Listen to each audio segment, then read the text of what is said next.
Hi, everyone. My name is Zach Short. I'm the Director of Blockchain Engineering for DTCC Digital Assets. I run the teams that do the smart contract and blockchain development for DTCC. I love blockchain technology. I love Ethereum. And I'm super excited to be here today in beautiful Cons to speak with you. So thank you for attending this session.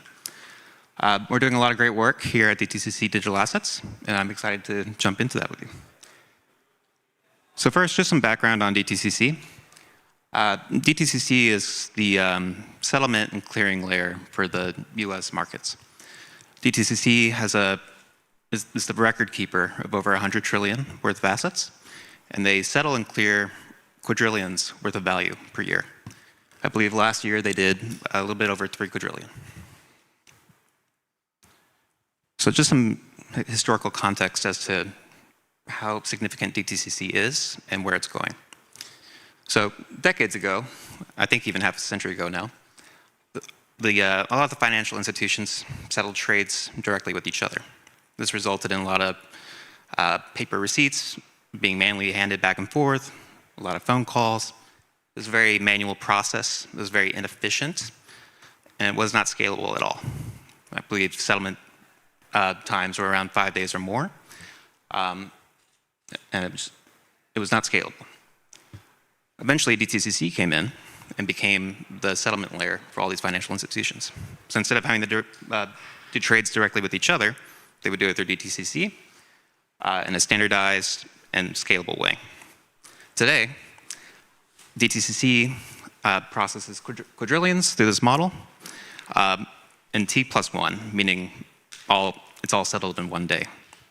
Now, we believe through blockchain technology, this will eventually lead to T+0 or T+ seconds with autonomous settlement. This is what the new model is starting to look like. So in that bottom layer there, you can see the DTCC inventory. Again, this is over 100 trillion worth of assets. And this is composed between bonds, equities, securities, et cetera. What we've developed at DTCC Digital Assets is a lot, but the first thing I'd like to look at is the conversion order there. The conversion order service is a tool that enables DTCC to tokenize its inventory. So for example, if we wanted to tokenize some treasuries, we can go to our conversion order service and execute that conversion. We have a tokenization engine that handles that process, and we're able to tokenize many different kinds of blockchains, including Ethereum, public and private, and even non-EVM chains like Canton. So just to be crystal clear, that means DTCC now has the technical means to tokenize over 100 trillion worth of assets. Current projections for tokenization in general is around 19 trillion by the end of around 2030. But we have reason to believe it could be much more and much sooner. We've also developed some other things in there, and all of this is hosted in our Launchpad, which is an open industry sandbox where we work with industry leaders and partners, and even soon some DeFi partners on POCs, experiments, and charting a clear path to production. You can see in the middle there we have something called institutional app chain. So in the Great Collateral Experiment, we created a collateral app chain, which is a Hyperledger Besu-based network specialized to handle collateral processes. We also have a data layer there, an integration layer. Those are some other tools we've developed called LedgerScan and Capital Markets Platform. LedgerScan is an advanced data analytics and accounting tool. It's able to look at all the different blockchains and even traditional ledgers and consolidate all that data. Capital Markets Platform is an integration tool between traditional and blockchain systems, allowing you to manage portfolio and token life cycles. Now, the most significant experiment we've done in this Launchpad so far is the Great Collateral Experiment. This was a live demonstration we did on April 23rd. It was a live production, broadcasted live. It's like an hour or two. It's worth watching. I'll include a QR code at the end of this talk so that you can see it.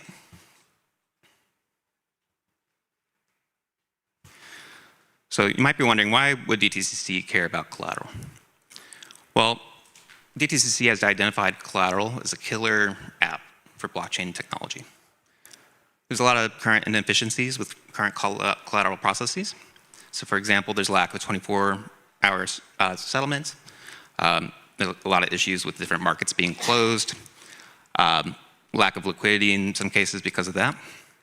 And what the collateral app chain enables is 24/7 settlement, worldwide collateral pools, distributed between different markets, and more transparency and just general efficiency.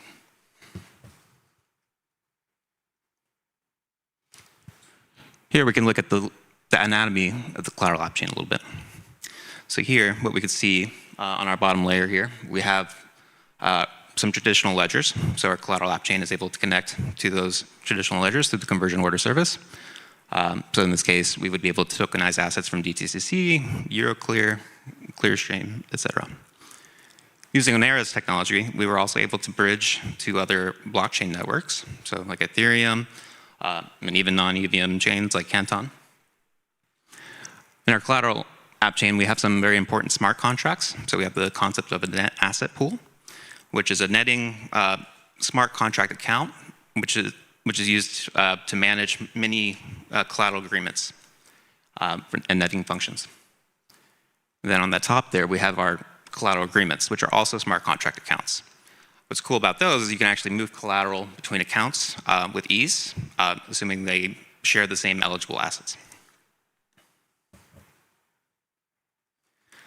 So again, the Great Collateral Experiment was a live broadcast. We went through different scenarios. We really went with a theme of showing different scenarios in different time zones. So like in Tokyo, Paris, and so on. Really to emphasize how collateral mobility can be improved worldwide and really take advantage of 24/7 settlement and really being able to access those other markets when normally you would not be able to. We won't have time to go through every single scenario, but I would like to at least go through one. So here we have our Tokyo scenario. And we created this fictitious bank margin core. In this case, there's two margin core locations, one in Tokyo, one in New York. In this case, they have two collateral agreements, one with JSCC, one with CryptoX, and they both have margin calls and require some cash. In this scenario, margin core Tokyo unfortunately doesn't have enough cash to cover those positions. Its US location does, but unfortunately it's outside US hours, and Tokyo can't access that collateral.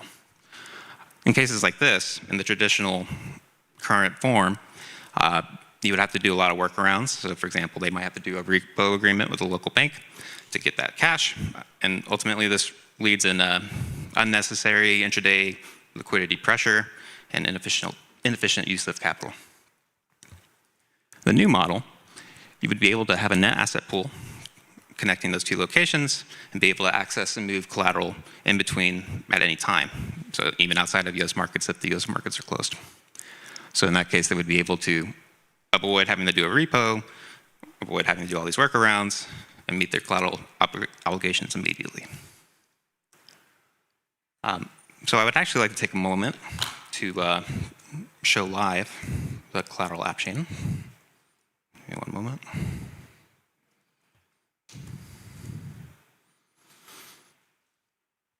Okay. So here is the collateral app chain. So web-based application.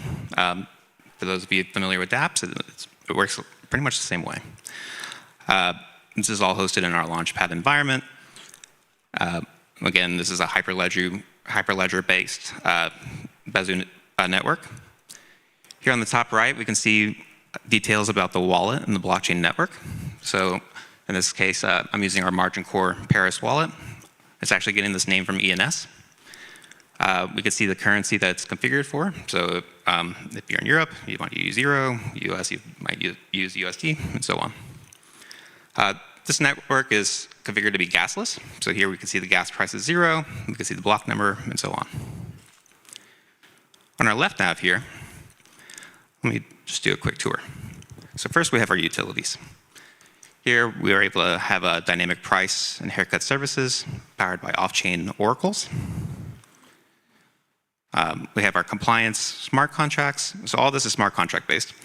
But here you can manage allow lists, blacklists, roles, permissions.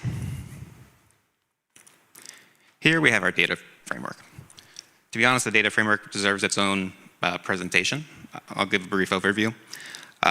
Essentially what we did is we made an on-chain data framework. So you can create schemas and then attest to those schemas. So for example, maybe I'm creating an ERC20 token representing bonds, or to be more specific, corporate bonds. What you can do is define an on-chain schema that would, and a schema is a collection of properties. So you might have like a QSIP, ISIN, whatever properties that would be associated with that asset. So you can create schemas based on ISDA standards or CAIA standards, whatever you want. And that way, whenever you create the ERC20 token, you can have it inherit that schema, and now that data would be accessible on-chain. You'd be able to ask that ERC20 token, what is your QSIP? What is your ISIN? We think this is going to be super important for advanced on-chain processes, especially around collateral. We have our tokenization engine here. Let's just take a quick look at that. So we got a bunch of tokens we made here. Let's find a good one. With our tokenization engine, we can create ERC20 tokens, 721 tokens, different variations of them. So you can create a soulbound 721. We're working on supporting 3643. That should be coming soon. Let's drill into one of these. So here we created a ERC20 token for French government bonds. You can see a brief summary over it. You can look at the actions, like what functions would be available, the activities, what kind of transactions have occurred and by whom, who the holders are. You can see this data section. This is from that data framework. So here I could see, what is the asset class, what is its rating, and so on. And again, this is all accessible on-chain. Now, for the good part, we have our collateral section here. 4 main pages to look at. We have our provider, so that's our borrower. We have our receiver, which is our lender. And we have our tri-party agents, and then we have our conversion order service. Let's take a look at the provider view. So here we're looking at the margin core pairs net asset pool. It's providing all the netting data across our different collateral agreements. In this case, we have 2 collateral agreements. We can see the net excess or deficit for those collateral agreements. So in this case, we have an excess. We can see the total liability between collateral agreements. We can see the total collateral between agreements. I can go to my collateral agreements over here, and I could do all kinds of actions with them. So I can allocate additional collateral if I need to, recall, move collateral from one agreement to another. And you can do it all through the net asset pool or directly with the collateral agreements. Let's drill into one of these collateral agreements. So we have our collateral agreement here. You can see general information about it, the provider, receiver, the tri-party agent. We can see our asset diversity. So what kind of assets is in this collateral agreement? Overall overview, we can see the configuration, the terms of the agreement, and so on. Let's take a quick look at the conversion order. Okay. So here is the conversion order service I was talking about earlier.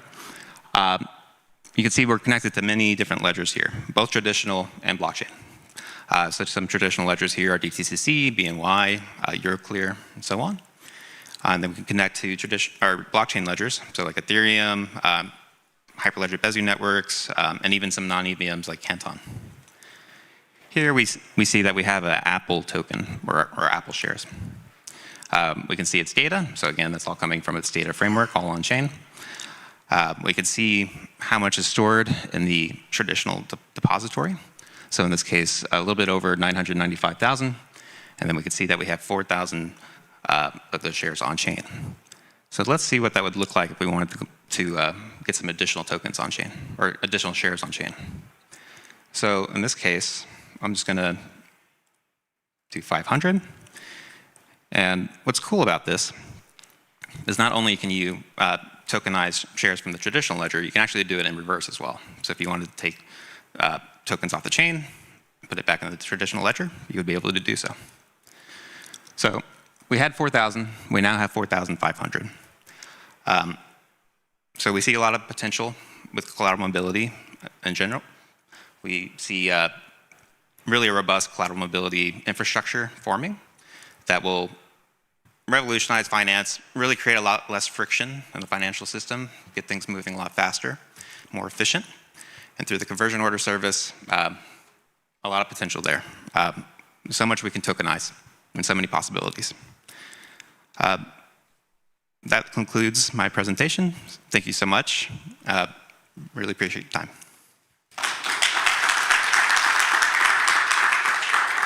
And there are some QR codes here, so if you're interested in joining the Launchpad, maybe you have a project or maybe you just want to learn more about it, you can use that QR code there.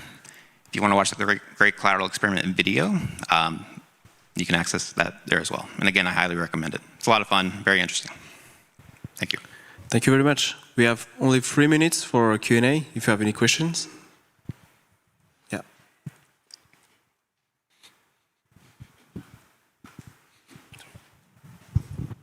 You mentioned that the support was coming for 3643. Does that kind of imply that eventually, like, regular people, like not through a large financial institution, will be able to face DTCC directly through platforms and such? Is that the expectation, or?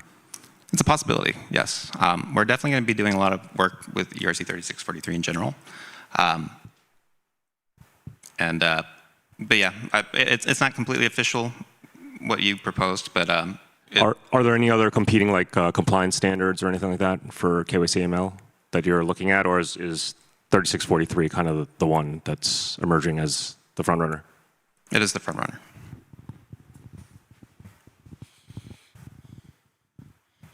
Another question? Okay.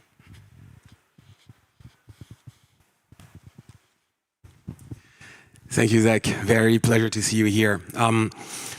You mentioned like you can jump from one network to another. So is it possible, for instance, like the asset that you see tokenized here, they can move to, let's say, Ethereum mainnet or any L2s, and vice versa, you could get some assets over here and bring them here. And I guess in each of those directions, what would be like the maybe requirements that would be necessary for this to happen? Yeah, sure. So there would definitely be like embedded compliance rules to see where a token can move and who it can move to. And cross-chain as well. So there would be something we've been working on is like an on-chain registry to really define on-chain rules as to what tokens can move where, how, and so on.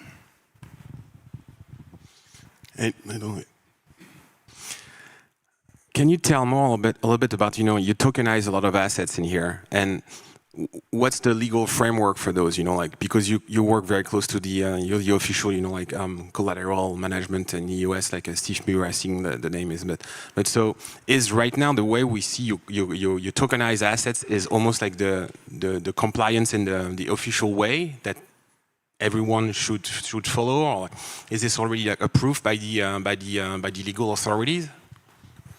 Yeah, so this is more ideation, but we do want to work with the industry to really form standards around processes like this. The legal and regulatory parts are definitely the hard part relative to implementation. So we are definitely engaged on that, working closely with the SEC and other institutions on how to best bring these kind of capabilities to the global markets in the most secure, compliant, and safe way.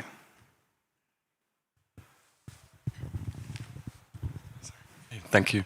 Do you have a timeline for when this will be live in production? I understand it's currently just an ideation, a vision, but when do you see this being actually used? Yeah, great question. We're targeting the first half of 2026.